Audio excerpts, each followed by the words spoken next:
And in Korea, it's very obvious that like white is the standard. And get the popping off at the mouth and then expect a man to just take it. And usually these women are dealing with men who make less than them. So let me tell you about the time I found out I was dating a pimp. I met this guy fresh out of a relationship, kind of a rebound situation. How many of the 14 did I actually like? 3. Well, I ended most of them. Because men are weird. A lot of men from these developed countries who purposely go to poorer or less developed countries to look for wives are deviants.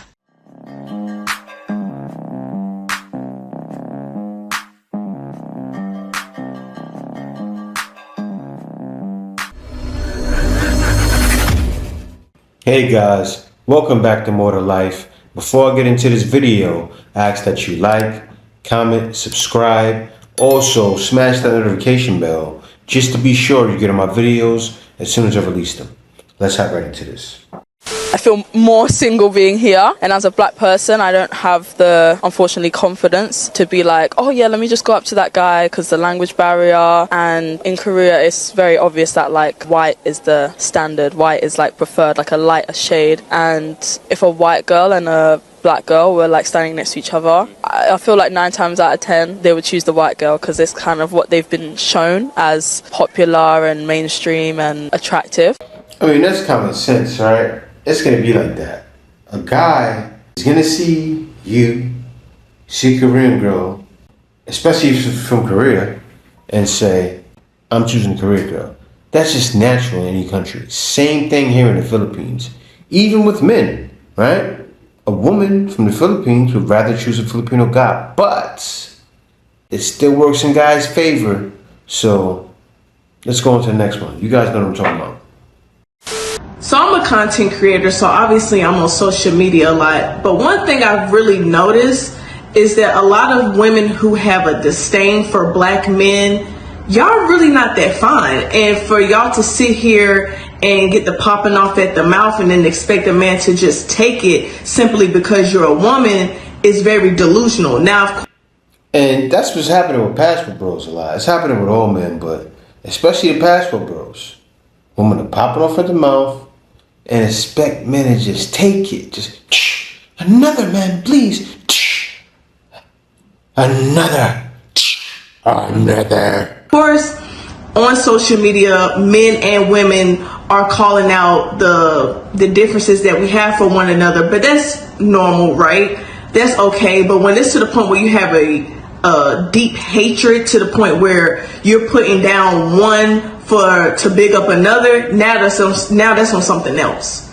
And usually these women are dealing with men who make less than them, so they feel comfortable to disrespect a man. So in their mind, they feel disrespected when they do deal with a man who is attractive, well off financially, and deal with women who are cooperating to what he is saying, and not on some Ike Tina type shit. Because that's not to say just because you're a woman you're supposed to just let a man disrespect you. Hell no, nobody disrespect you. But again, when they're dealing with a certain man that's making them uncomfortable, now all of a sudden you want to play the victim. And again, you cannot sit here and be a 7 in the face on your best day and think you finna come to a man that's dealing with 8, 9s, and 10s. Crazy. He's going to humble you real quick, unfortunately, but fortunately. Pretty much.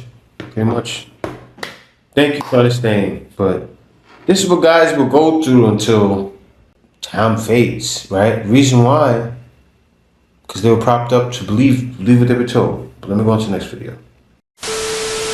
I just got home and I keep seeing everyone do 5 type of guys that I would never date again, and I want to do mine. The first is the friend that everybody depends on. Unpopular opinion, I know, but I will never date a man who is like the breadwinner of his family. He has to take care of everyone, every single person, friends or family depends on him for literally everything. He's the one that holds everything together. Absolutely not, because he just has too many ongoing priorities at all times. 2, the one who is obsessed with video games. Like, I am 27 right now. I feel like you can have video games as like a hobby. You 27? What? But if you're genuinely obsessed with it, like something that genuinely doesn't make you money, isn't really a productive hobby, no.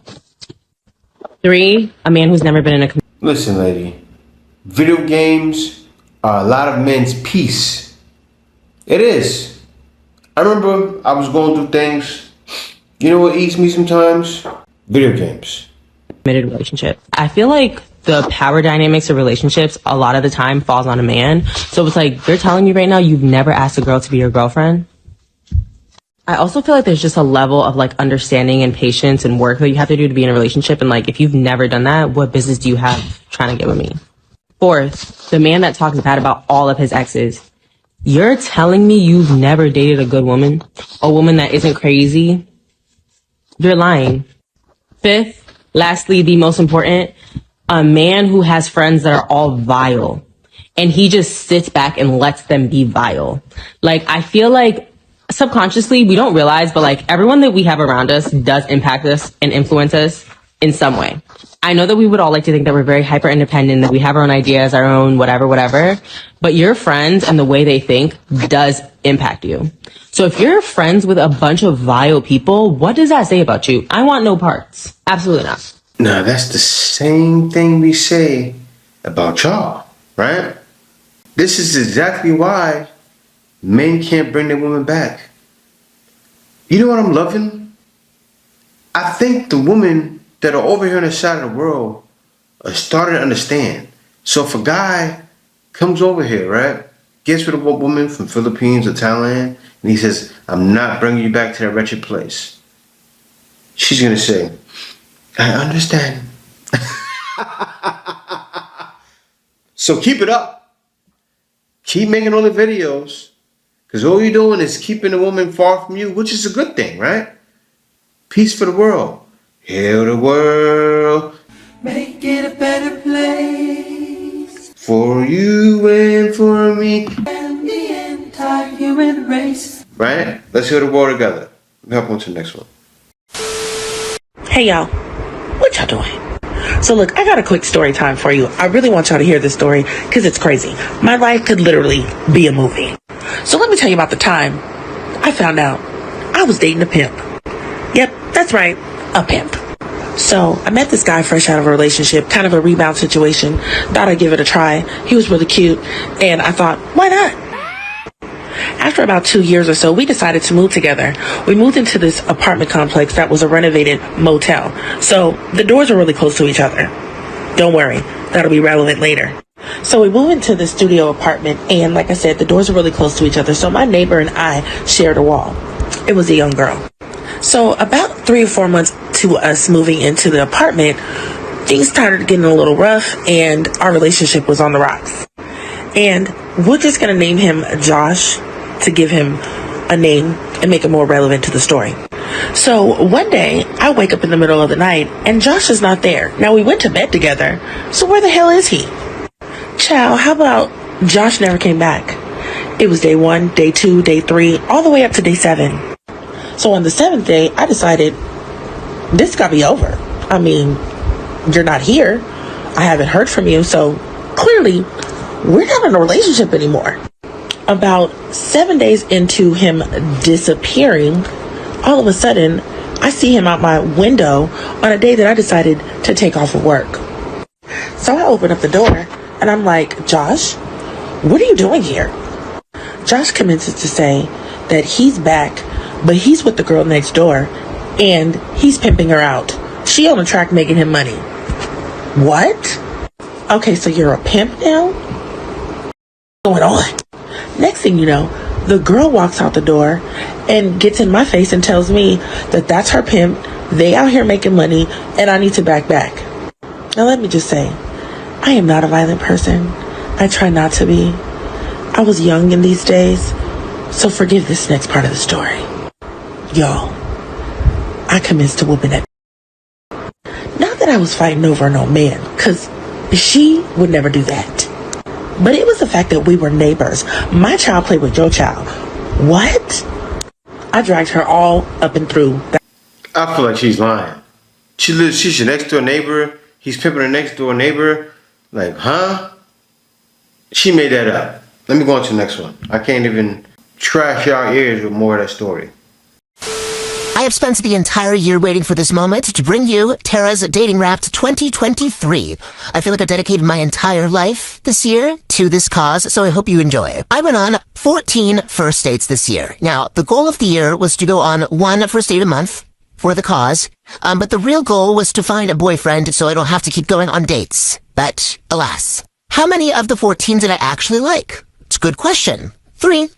3 men. Not so bad. Better than last year, for sure. Classic question, where did we meet? We have 9 from a dating app, 3 through mutual friends, and then 2 I actually met in the wild, so that's really fun. Now, how many dates did we go on? You might be asking. Well, I have a chart for you. So, 7 of them did not make it past the first date. We always give people a chance, but it's up to them to deserve the second date. 3 people made it to the second date, but this is where, we kind of break it off if the vibe isn't right. 3 made it to a third date, and then only 1 made it past 4 dates. Where do we go on these first dates, you might wonder? 3 were coffee dates.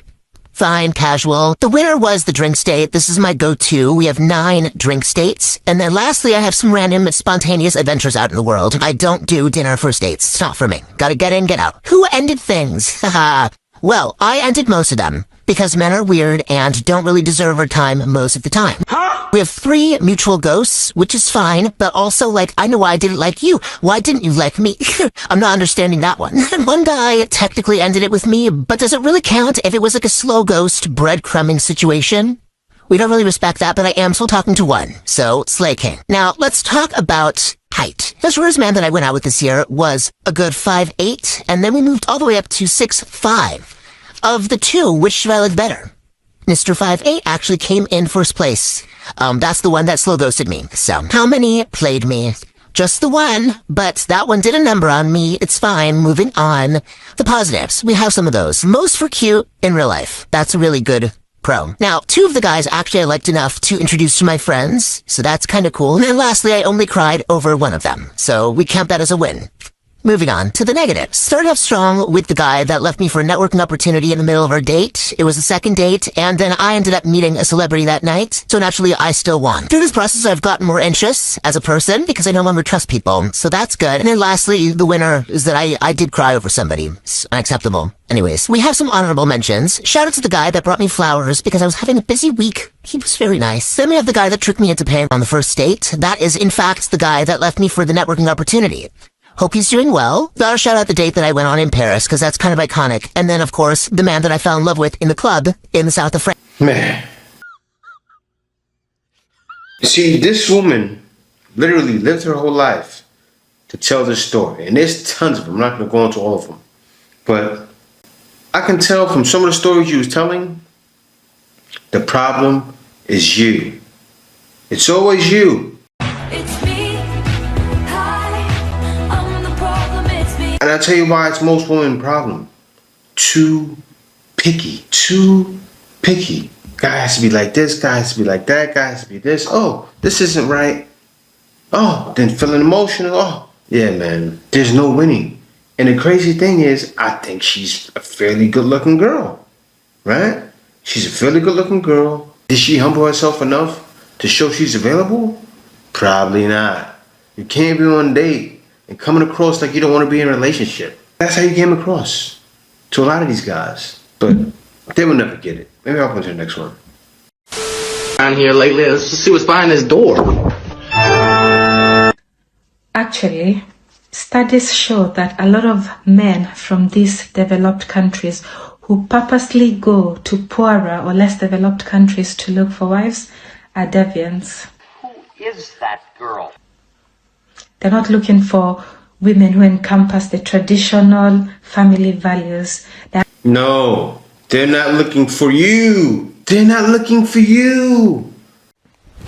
Emotional damage. These men are off the table for you. And you know she's probably not even from Africa, right? She's from US. Taking part in a conversation that she doesn't belong in. Actually looking for women they can exploit socially, economically. Oh, here we go again. As well as, if you don't believe me, just do a simple Google search. A simple Google search, you're not gonna find that. Sexual deviance in a Google search. Oh, give me Google search Pepper Bros. Oh, sexual deviance looking for little girls. What? What? Listen, you're not wanted by the bros, right? I know you came to America, yes, financially good, but right now it's in turmoil, right? And probably thought you would have a man. Those options of walking out the door, getting their passports and leaving. It's a problem. Deal with it. Until then, guys, we already know what it is. It's more to life than even dealing with a woman like her. Exactly. So he's coming.